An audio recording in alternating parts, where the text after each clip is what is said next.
Hey, hey, good morning. If you're on the West Coast, good evening or afternoon. If you are on the East Coast, Central Coast, good evening. How are you all doing today? Let me know in the chat. I want to see who's here. If you are watching on Facebook, be sure to click on the button on StreamYard to make sure that I can see your name. If you're watching on YouTube or any other platforms, welcome. I'm Karwana D. I'm a government contract strategist, and I teach women and minority small business owners how to grow their business with government contracts. So today I'm going to be talking about hi Trey, does the government or does government contracts pay up front, right? So that's a really good question. Hi Coco. I just wanted to let you know that I see your questions. I'm trying to get to them as quickly as I possibly can. I have an amazing team that manages the Facebook group that are also answering questions where they can. Good morning. Hi, Doris. Hi, PJ. Hi, Regina. Hi, Pia. Welcome, welcome, welcome. So I do see the question. Here's one of the questions that I saw recently posted in the group. Does government contracts pay up front? Which I think is a really great question, right? So today I'm going to talk a little bit about that, because I think that, of course, you want to know how you get paid when it comes to government contracting as a business, and that matters. It absolutely matters. So hi, Shanti. Hello. Hi, it says Facebook user. So hi, Ronay. Good morning. So cool. So yeah, so definitely I think that is one of the most important things to know and to learn about government contracting as a small business is, how am I going to get paid? Like, can I get my money up front? All that stuff. And so I have some stories, but I also have some direction for you today. So again, I'm a Karwana D. I'm government contract strategist, and this is basically what I do for a living for myself. But also I teach other small business owners how to navigate the government contracting space, especially since it's such a huge concept to grasp, right? And so one step at a time. But everyone, I'm so proud of every single one of you that are out there taking those baby steps and reaching those milestones to get positioned for something that will definitely change and transform your business for the better. Hi, Shanika. Cool. Yeah. So there's two answers typically that I have for this, right? So I have two answers to that one question: does the government contracts or does government contracts pay up front? So I'm just going to dive in just a little bit, but I want to admit that that's a really great question. It's definitely something that you should really take a note of, when it comes to how you're going to get paid with government contracts. And so my first answer is, of course,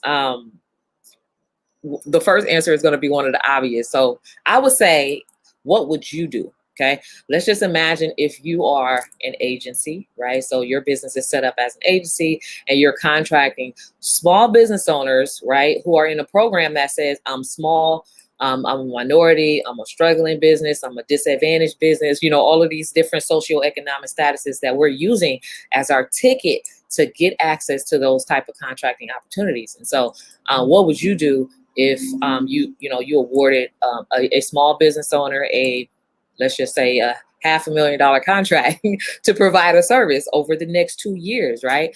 Would you pay them up front or not? Because not all small businesses are created equally, right? So I think that as a business owner, or even as from an agency perspective, that's just not a very smart way to do business. However, it's not a bad question, right? It's not a bad question to know.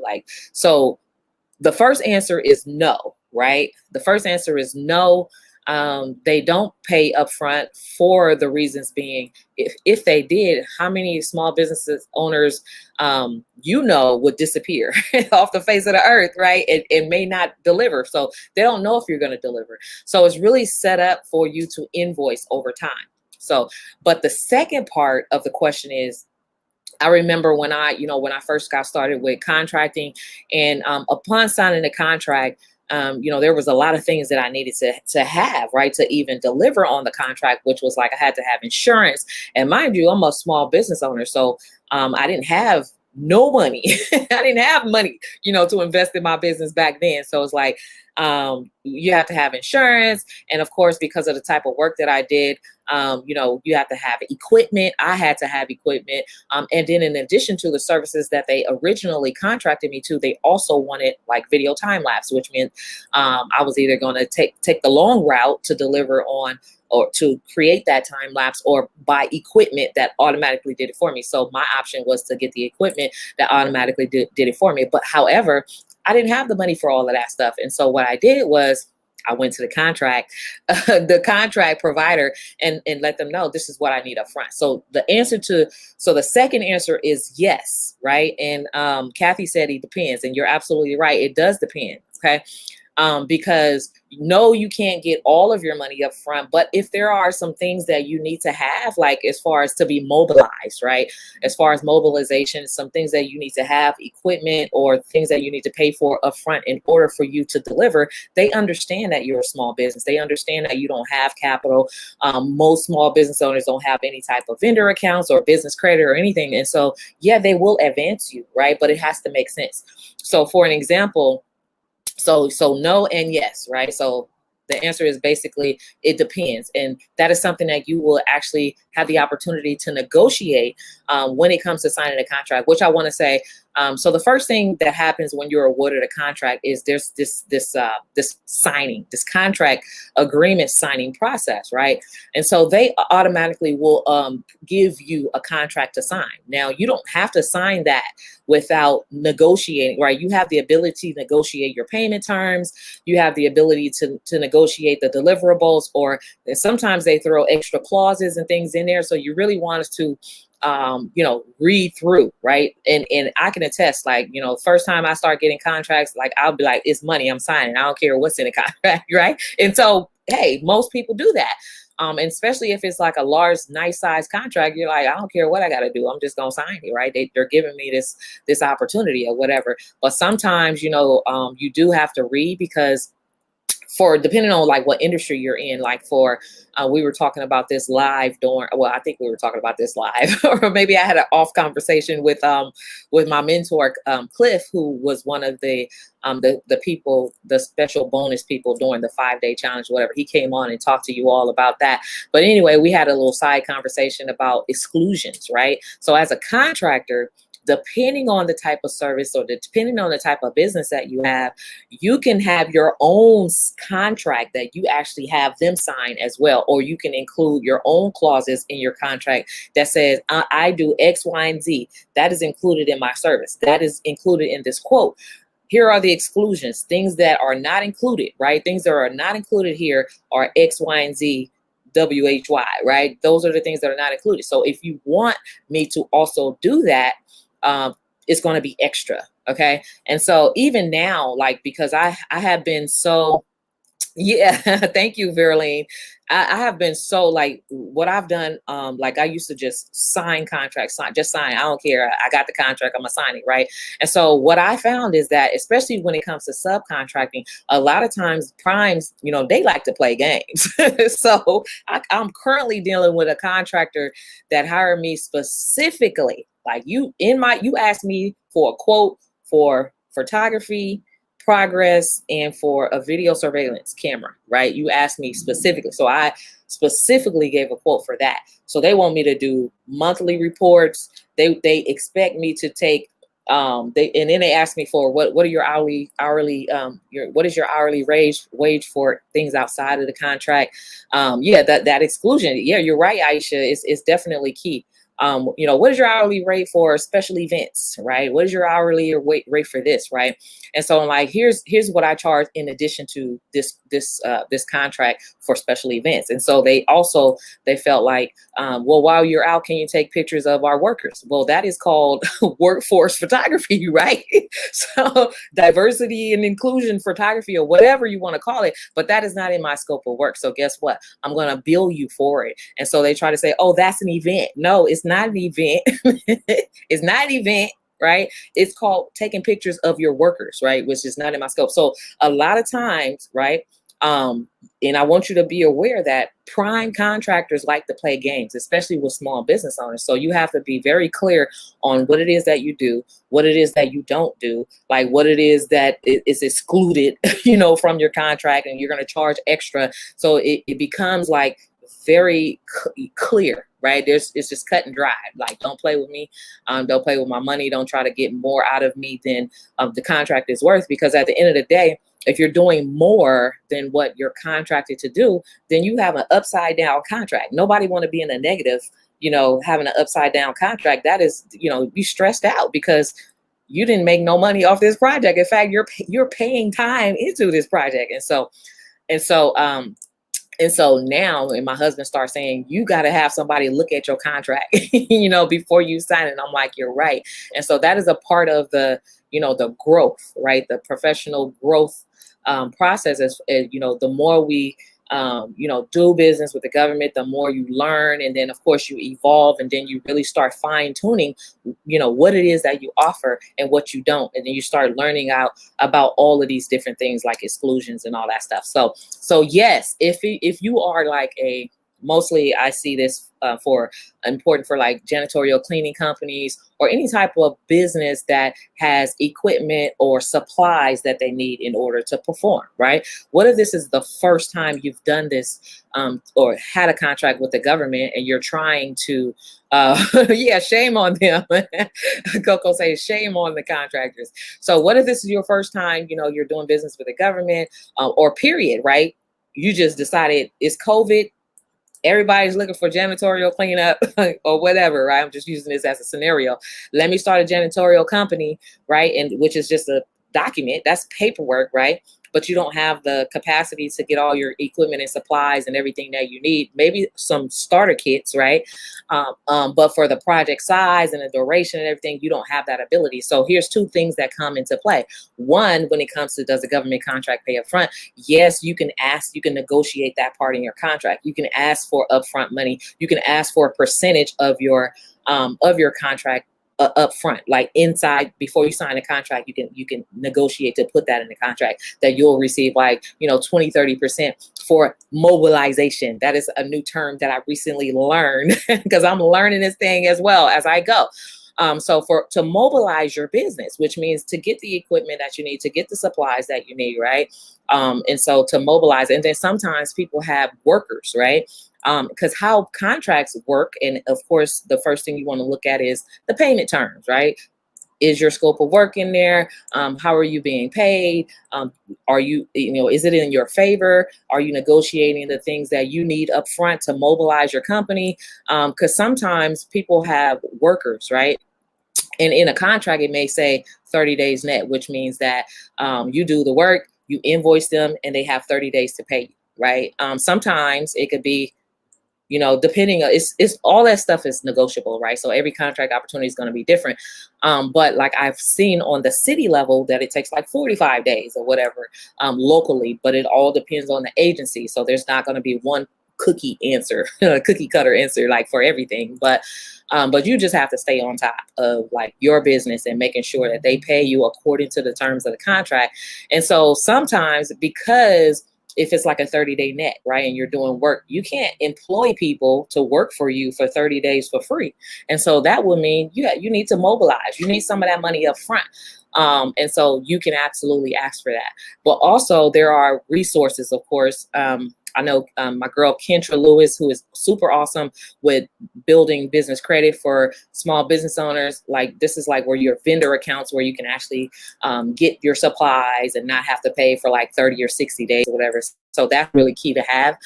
In addition to negotiating in your contract a percentage up front, right? But also there are companies out there that does like invoice loans or whatever. I don't even know what it's called, but it's like basically they can pay you up front for your invoicing. And of course, it's like they charge you like 10-20%. It's a little bit expensive, but sometimes you have to use your resources, right, to float your business until you reach the level to where now you're landing multiple contracts and you don't really need that.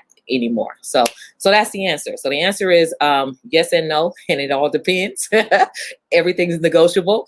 There's different ways, and it's for different reasons, and it has to be a purpose while you're asking for money, of course, to pay yourself, pay your workers, get equipment, get supplies, or whatever. And so there's been several times where I've had to request a certain percentage of upfront to get the insurance that they say I need to have, which is normally general liability, or to get professional insurance or whatever it is, or to get this extra camera lens that's going to help me to have a better quality product for my clients. And so there's been times that I've actually had to ask that.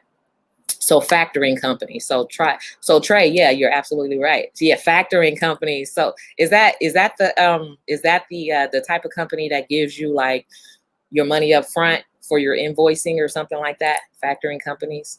But anyway, yeah. So I think there are factoring companies. I think like there's a couple companies that do that. They'll go into like your QuickBooks or whatever and like give you money up front. And then you just pay them back over time. But I don't like that. I like to I'm to the point right before I've had to do that stuff. Right now, I'm to the point to where I just cash out on everything. Like I don't like to pay people back like overtime and all that stuff. Like, how much is your services? I'm pay you in full. Is there a discount if I pay you in full? All that type of stuff. So now, but it takes time to get to that point. So yeah, so Shay says factoring companies advances your invoices. Yeah. So what's the lady's name and company you named for vendor loans? Oh, so Kendra Lewis. So she's called the Credit Boss Architect. She's on Facebook. She's actually one of my mentors, and she's helping me build business credit. So she's really good. Like she's good at getting you the vendor accounts, the business credit cards, the lines of credit, like everything that you could ever want as a business owner, like in your office supplies, even like everything from snacks and the water machines, all that stuff. Like she can help you get that on vendor credit. Okay. So Kendra Lewis, I'll type her name in just a moment and tag her here, but she's really good. So I highly recommend her. So that's pretty much it. So now you know about if the government contracting, if government contracts pay up front, you know the answer to that. So it all depends. It's negotiable. You can absolutely reach out to the contracting officer and find out like what's in your contract terms and negotiate that before you sign. Sometimes there's some things called like change order, right? If there's going to be an extra expense that wasn't in your contract before, but they want you to do it, then you can add additional monies to your contract or whatever by way of change order. And during that time before you sign, maybe you can negotiate different terms or negotiate a certain percentage up front. But you all got this, right? Y'all got this. I really appreciate this community. I think this is an amazing community that we established. I have a team, right? So I'm not doing this by myself. I have an amazing team that's working really behind the scenes to protect the brand and to make sure that everybody's questions is answered and all that stuff. And so yeah, I'm really happy to be here. I'm really glad that you guys joined today, but also like now you know about a little bit more about contracting and different things. So continue to ask your questions because I'm going to continue to answer them and to give the answers with clarity so you have action steps and real information that you can go by. Okay. So Kathy says, I'm trying to get my first contract. What is it that you do? Like, what are you trying to get your first contract in? Thank you, Coco. She said, we appreciate you, my sister. Cool. Yeah. So Kathy, what type of contract are you trying to get? Are you trying to get like what services do you provide? And then like who are you trying to get it with? Are you federal certified? Do you have all the certifications, working with the Department of Transportation, like all those different ways? Okay. So anyway, we'll be back next Friday for the Friday Live, same time, same place. Computer IT services. Oh, awesome. Yeah. So that's easy, right? I mean, I wouldn't say it's easy, but it is because, of course, there's a lot of opportunities for computer like IT services, and they are like big opportunities. I know, like, I have a friend who has a friend who got her first IT contract that was like $200,000. She never left her home, so that's like stuff you could do remotely. I don't know if they paid her like a certain percentage up front or how it was done, but yeah, so I know somebody that knows somebody, like if you need resources or whatever. But anyway, we need to connect. Yeah, Aisha, hello. Shay Sanders says, I'm trying to get my first contract too. I'm certified media, commercial photography, publishing. Awesome. Yeah, so cool. So yeah, so we do a lot of the same stuff. So certified, I do commercial photography, but I do a lot. So sometimes you just have to be flexible. Certified media, I'm not exactly sure what that is. Or do you do media buying? Or what? Is it media buying? Or is it like all the different types of digital media, photography, video production, that type of stuff? So join us in a few weeks. Oh yeah, so thank you, Stacia. I told you my team is on it. So Stacia, she said, so we do have a new 5-day challenge coming up in the next couple weeks. It starts November 9th. Over the 5 days, we're going to learn how to get pre-qualified for government contracting.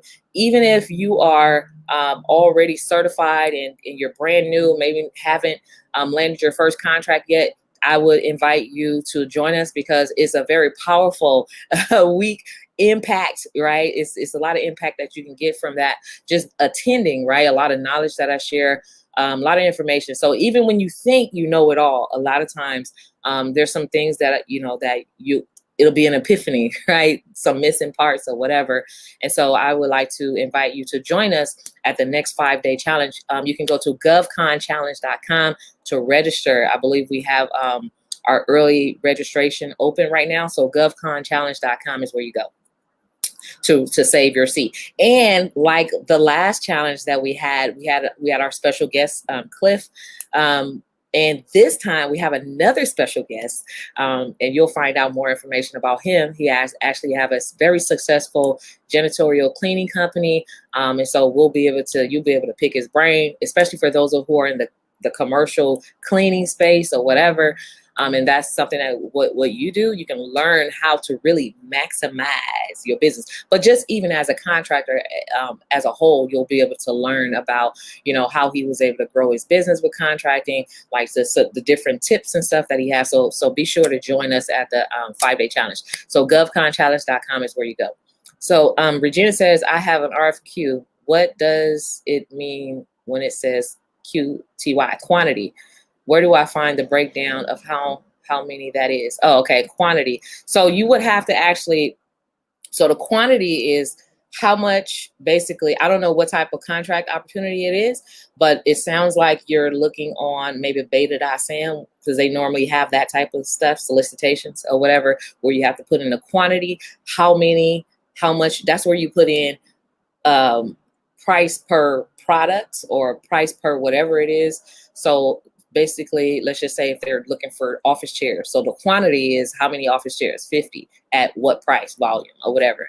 So I would say definitely read the solicitation, but also a great resource will be to go if that time period hasn't closed, there's a name on that solicitation. It's normally, it says POC, or point of contact. That is who you contact if you need clarity about what's in the contract, because sometimes you need that extra explain what this is, type of thing. But yeah, so QTY is basically quantity, and then you put in your pricing of how much you will charge or whatever. Producing video production. Yeah, so we do a lot of the same stuff. So cool, Shay. Asha, contact me, Kathy, Ireland. Oh, okay. So I would say Shay, I would say because we do a lot of the same stuff, like the video production, the photography services, anything media. Yeah.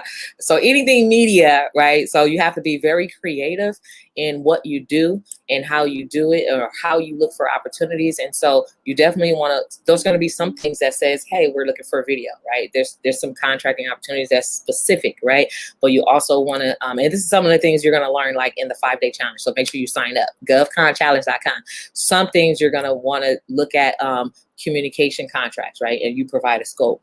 Marketing contracts, you provide a scope, like those type of things. So you have to look at the bigger picture in order sometimes to find your particular opportunity. Okay. So do we click on get on the wait list? Yep. So yeah, you click on get on the wait list. So the wait list is open for the GovCon challenge. It says 675. They had time to contact. Wait, they had a time. Oh, but you missed the time. But email her. Yeah. So I would say email her. Yep. Email her. All right, cool. So that's my time for the day. I just wanted to say thank you all for showing up. I appreciate you. Continue to ask your and post your questions in the group. We're gonna, show up live. But I can't wait to see you in the 5-day challenge. That is the time where we get transformation for real. I've seen sources sought from Health and Human Services Gov for a Super Bowl commercial. Wow, that's really good. Yeah. So definitely Super Bowl and stuff like that is normally the time where you get a lot of phone calls about stuff. So that's really cool. And it's very appropriate right now as well. So even, I don't know where the Super Bowl is going to be this particular year, but you can actually, yeah. So I would just start working those connections, like with the Health and Human Services, put together, a nice little package or whatever for them. But yeah, that's awesome. You're welcome, Kathy. Says thank you for this group. I'm sending you an email. Please check it when you get a second. Okay, I will. Thank you. Great information as usual. Thank you. Thank you, Cormana. I will be contacting you. Okay, great. Latoya, thank you. I'm thankful for you all. Thank you so much. Thank you as well, Trey. Okay, cool. So y'all have a great day, and I'll see you next week, same time. All right.